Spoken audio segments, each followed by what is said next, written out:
நமக்குள்ள இருக்கின்ற தன்மைகள் எல்லாத்தையும் தியானம் பண்ணா அதுவே மாறிடுமா போயிருமா அப்படிங்கிற நம்மளுடைய எல்லாத்தையும் ஐம்புலன்களையும் அடக்கி ஒரு செயல் செய்ய முடியுமானா அடக்கிறது பேரு ஞானம் கிடையாது. அதுவாக அடக்கிற மாதிரி ஒரு சூழல் ஒரு நாள் உருவாகும். அதுவரை கூட்டிக்கிட்டே போவாங்க. கூட்டிக்கிட்டே போய் ஒன்று ஒன்றாக ஒரு பொருளாக நீங்க தொலைப்பீங்க. அதனாலதான் ஒவ்வொரு ஞானியும் ஒவ்வொரு கோயில்லையும் பாட்டு பாடினான்னா ஒவ்வொரு அனுபவம்.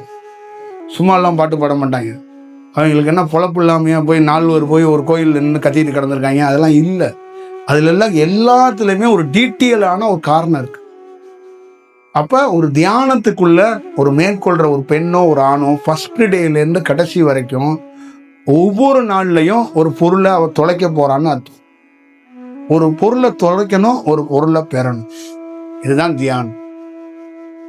பொருள் தொலைப்புங்கிறது மனித தன்மை, பொருள் பெறுங்கிறது இறைத்தன்மை.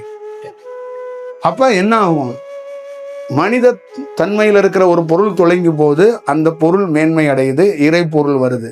அப்ப அந்த பொருளை சுற்றி வாழ்ற பொருளும் மேன்மை அடையும். அப்ப அந்த பொருளுக்கு என்ன ஆகும்? மனைவி தவம் செய்யறா, கணவன் தவம் செய்யல. இப்ப இந்த பெண் தவம் செய்து ஒரு பொருளை தொலைச்சா, ஒரு பொருளை பெற்றா.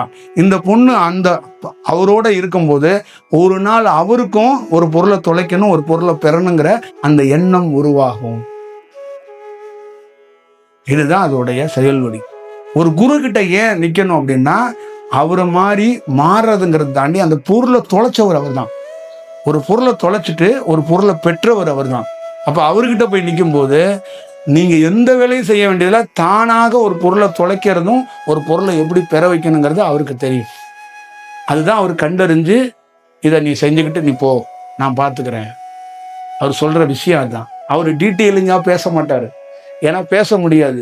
30 ஆண்டுகள் கழிச்சு தான் உங்ககிட்ட இருக்கிற பொருள் கீழே விழுவும்னா, இன்னைக்கு உங்ககிட்ட யார்ட்டையாவது சொன்னோம்னா 30 ஆண்டுகள் கழிச்சு உங்களை சந்திக்கிறேன்ட்டு போயிடுவீங்க. 30 ஆண்டுகள் கழிச்சு எனக்கு கிடைக்க வேண்டியதை இப்பயே உங்களை சந்திக்கணும். இன்னைக்கு நான் அழுதுகிட்டு இருக்கேன், இன்னைக்கு என்ன தீர்வு அதை சொல்லுங்க அப்படிங்கிறது தான் நீங்க பார்ப்பீங்க. அது அப்படி இல்லைங்கிறத முதல்ல புரிஞ்சுக்கணும்.